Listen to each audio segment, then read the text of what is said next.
Broadcasting live from the Albay PIO News Center, providing you the most exclusive news update from all over the province. This is 12 o'clock Newsbreak.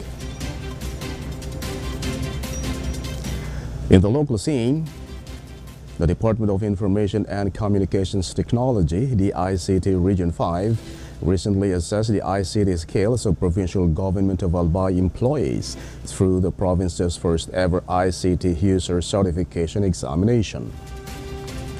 A total of 14 employees from the PGA and district hospitals participated in the exam, which covered 3 modules: word processing, spreadsheets, and presentations. The ICT user certification exam is designed to evaluate employees' proficiency in essential office productivity tools, such as Microsoft Office, to meet the growing demand for digital competence in the workplace. Individual results, along with signed certificates of proficiency and detailed assessment reports, will be provided to the PGA within 30 working days. Those who achieve an 80% passing score will receive a certificate validating their proficiency in office productivity tools. The Albay Provincial Planning and Development Office, PPDO, plans to hold the second round of certification exam next year. Another story, the Coconut Farmers and Industry Development Plan, CFIDP, is set to revitalize coconut production in Albay through enhanced support and interventions for coconut farmers. Under the Coconut Farmers and Industry Fund Act, the CFIDP aims to rehabilitate the coconut industry by equipping farmers with modern skills in coconut farming.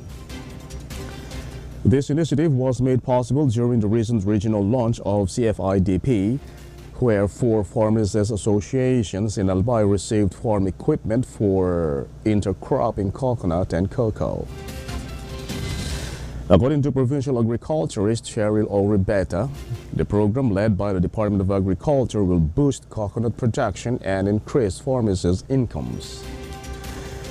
The program's launch was spearheaded by the Department of Agriculture, Region 5, and the Philippine Coconut Authority, PCA, in partnership with the Albay Provincial Agricultural Office, APAO.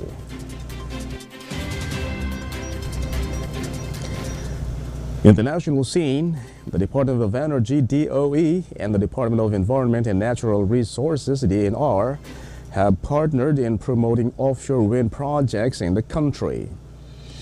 To further strengthen this effort, the 2 agencies have recently signed a Memorandum of Agreement, MOA, to provide energy producers access to offshore areas where they can explore wind power production. According to Energy Secretary Rafael Lotila, this will fast-track the process for accessing critical areas and then allow a more rapid and responsible rollout of offshore wind projects. Lotila added that the said MOA will aid in streamlining the current administration's goal of delivering the first kilowatt hours from offshore wind projects by 2028. Another story, a 2 million worth of smuggled onions were seized by the Bureau of Customs, BOC, at the Port of Manila this Sunday. The BOC revealed that the shipment did not have any mandatory sanitary and phytosanitary import clearance from the Department of Agriculture Bureau of Plant Industry, DA-BPI, which resulted in the issuance of warrant of seizure and detention against it. BOC Commissioner Bienvenido Rubio said that the said requirements are necessary to safeguard the citizens from unsafe agricultural products that enter the country through imports.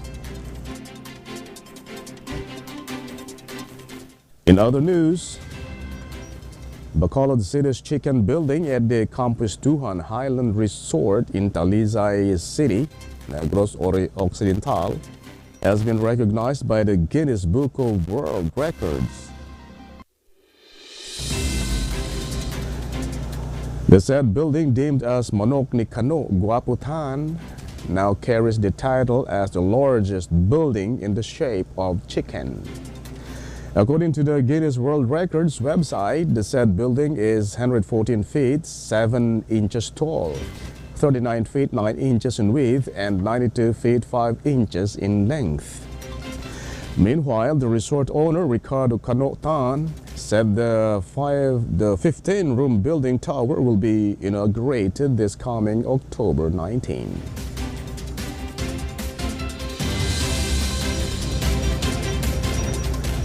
And in the news outside the country, China has vowed to deepen friendly cooperation with North Korea, said Chinese President Xi Jinping as the two countries celebrated their 75th diplomatic anniversary.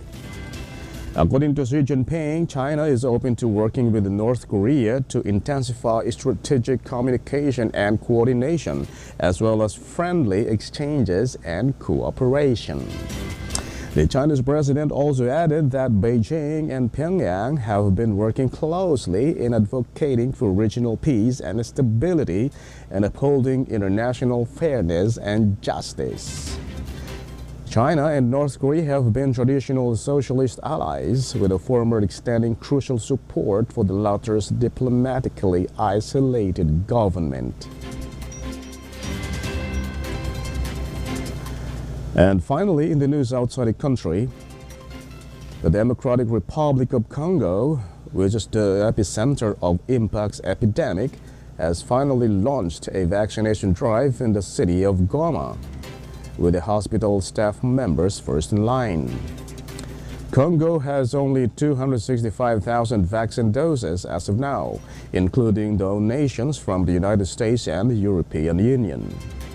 With a given number of vaccines, Health Minister Samuel Roger Kamba said that their strategy is to inoculate first those people that are high at risk.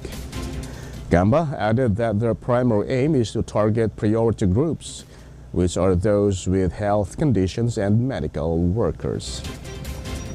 Congo is still waiting for the arrival of millions of vaccine doses, as promised by France, Japan, and the US. It can be recalled that Congo has already recorded more than 30,000 Mpox cases, with almost 1,000 deaths since the start of this year.